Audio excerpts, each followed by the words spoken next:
A world-class multi-sports facility built as a catalyst for change and grassroots sports development for Gqeberha's northern areas is on track. The foundation for the Moore Dyke Sports Centre were laid after the Nelson Mandela Bay municipality, supported by the Mandela Bay Development Agency, pumped 37 million rand into its development in April. We're now joined by Newzroom Africa's Siphosethu Booi, who is at the construction site for more on this story. A very good morning to you, Siphosethu. How is it going there? Good morning to you, Duduzile, and to the viewers. It's a very interesting morning, Dudu, and I think it's important that I do draw a bit of a background, or give rather a bit of a background in terms of this particular area. Now, this area is called Schauderville. It's not far from Coaston, Galvindale, and also Helenvale. Now, these are the areas here in Nelson Mandela Bay who are deemed as hotspot areas. Now, this means that 45.1% of the youth here in Nelson Mandela Bay and in this area, particular Schauderville, are unemployed. Now, a lot of socio-economic factors do play a role in this fault, or rather this unfortunate situation for the youth of this area, meaning the majority of them are then caught up in issues like gangsterism, teenage pregnancy, drug abuse. The list just becomes endless. So this particular field, the Moore Dyke Sports Facility that's now under construction, is at least 100 years old. It will be turning rather 100 years old next year. And joining me now, just to give us a bit of a background in terms of how the sports field used to look like back in the days just before the renovation started, is of course Mr. Rudy Swartz, who is joining us this morning. Thank you very much, Mr. Rudy Swartz, for your time. We spoke off air and you just gave me a bit of a background in terms of the development. I mean, this field used to be a place where the majority of the soccer teams in the area used to come and play, including rugby. How did it look just before the renovation started in April this year? Good morning, Siphosethu, and good morning to the viewers and everybody that is listening to us this morning. This facility, as I've said earlier, is turning 100 years in the next 1 to 2 years with the school next to us, which is Peterson High School. This facility, you would find youth playing tennis right at the bottom. There was 2 tennis courts. Then you had here at the bottom, you had a soccer field, you had a hockey field, and then another soccer field, where all the youth from the whole of the northern areas used to come and play. And not only the northern areas, but you always found clubs coming from the locations, which is in your Brighton, KwaZulu, and those areas used to come and play sports on this facility.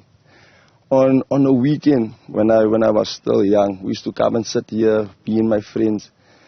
You would come with your family and you just sit after lunch and come and sit and watch soccer at its best. Our youth and our senior players could play soccer, and that's what kept us busy on a weekend, whether it's a Saturday or whether it's on a Sunday. We would all come and we would just fill this place. There was no stadium, but we would stand right around the fields. We would find members standing, spectators standing, family members, because most of the teams that come from these northern areas, their family used to come and support them. So it was almost like a family gathering on a Saturday or a family gathering on a Sunday. You spoke to us about the importance of how this field used to create good memories. You created good memories, basically, from here.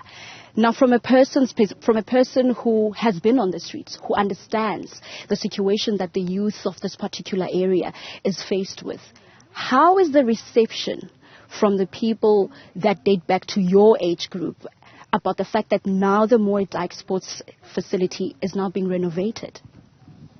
Thanks. There's a lot of hype. There's a lot of excitement from our community in relation to this project that has taken off. Because one, we will have, after completion of this project, we're going to have a cricket field. Then we're going to have the pavilion, which we never had in the past. We will have the soccer field. We're going to have a tennis field court. We're going to have a basketball court. So there's a lot of excitement in terms of keeping one, our youth occupied, two, to create opportunities for our youth. Because currently our youth, if we just look at the stats of the Eastern Cape, looking at the stats of Port Elizabeth or Gqeberha, in terms of unemployment, the stats is very, very high. So unemployment is rife in our community.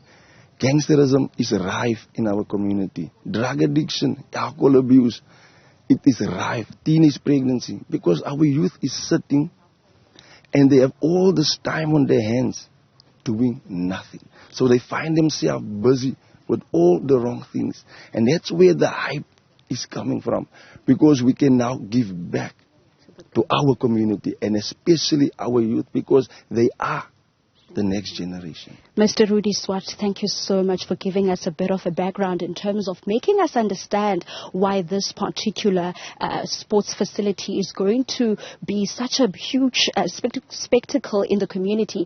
And I must also make mention, Dudu, of the fact that regardless of the fact that the community here, as well as the youth, and this area is deemed as a crime hotspot in Gqeberha, but it has produced the best sportsmen and sportswomen in the area. Back to you, Dudu. Siphosethu, Booi, thank you very much for that update.